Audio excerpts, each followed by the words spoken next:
बघा बघा बिचाऱ्याचा चेहरा बघा हो कसा झालाय तो. अरे आम्ही दोघे जण गमत्या स्वभावाचे आहोत, विसरलास काय तू? नाही नाही विसरलो नाही मी, पण खरं सांगू का, क्षणभर मला सुद्धा वाटलं की तुम्ही खरंच बोलताय. तसे आम्ही दोघे जण गमत्या स्वभावाचे आहोत.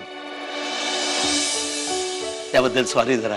नाही म्हणजे असं लांब तोंड करून बसायचं, कुणाला तरी सारखं टेन्शन द्यायचं हे मला नाही जमत हो. आमच्या दोघांचा स्वभावच तसा आहे.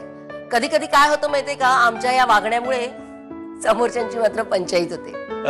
हो ना हो ना. आता रोहितची कशी झाली? काय रे रोहित, हा? आता कसं बोलत होता? मी कुठे बोललो, मी कधी काय केलं, मी कधी बोललो? एक मिनिट, तुमची सगळी थट्टा मस्करी विनोद झाले असतील तर जरा मुद्द्याकडे वळूया. हो हो, आता वळायला काहीच हरकत नाही. कधी करायचं लग्न?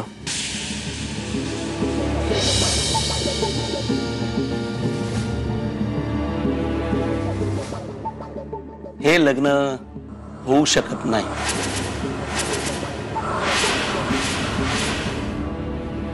या बाबतीत मला गंमत नकोय. मी गंमत करत नाहीये, माझं म्हणणं पूर्णपणे ऐकून घ्या. हे लग्न आता लगेच होऊ शकत नाही. का असं का म्हणताय तुम्ही काका? रोहित, कालच आम्ही तुझी पत्रिका ज्योतिषाला दाखवली. त्याने आम्हाला सांगितलं की येणारे 2 महिने याच्यासाठी फारच घातक आहे. त्यानंतरचा मात्र काळ तुझ्यासाठी चांगला आहे. त्याने आम्हाला बजावलंय या 2 महिन्यामध्ये कुठलंही मंगल कार्य करायचं नाही. तुम्ही काहीतरीच काय बोलताय? हे बघ रोहित, मी तुला पुतण्या नाही तर माझ्या पोटच्या पोरासारखा समजतो. खोटं वाटतं तुला? हे बघ तुझी पत्रिका. माझी पत्रिका? बघ, तुझ्या आईने दिली होती मला ती जाण्यापूर्वी. फार जीव होता रे तिचा तुझ्यावर.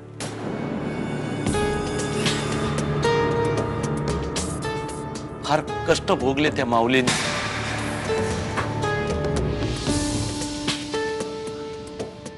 असो, तुम्ही ही गोष्ट मानता की नाही मला माहित नाही, पण आम्ही मात्र मानतो. नाही, आम्ही सुद्धा मानतो या गोष्टी.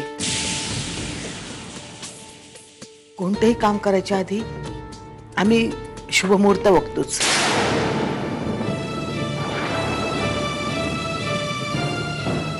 मग ठीक आहे, तर 2 महिन्यानंतरचा मुहूर्त काढा. लग्न अगदी साध्या पद्धतीने केलं तरी आम्हाला चालेल. अहो पण काका, हे बघ रोहित, तुझ्या आई वडिलांनंतर आता आम्ही तुझी आई वडील आहोत.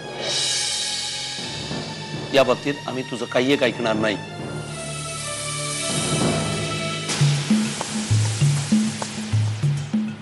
ठीक आहे, मग लग्न आपण 2 महिन्यानंतरच करूया.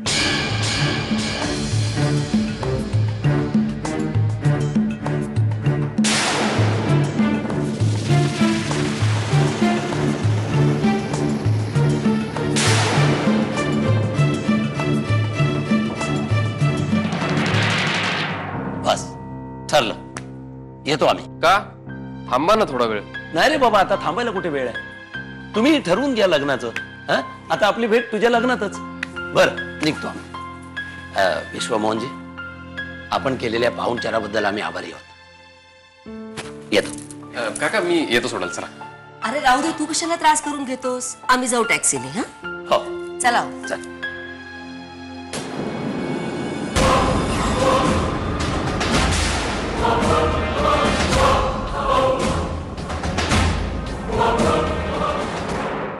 देवाने अशी एखादी व्यक्ती इथे पाठवली पाहिजे ज्यामुळे माझा अर्जुन अगदी पूर्णपणे बरा होईल.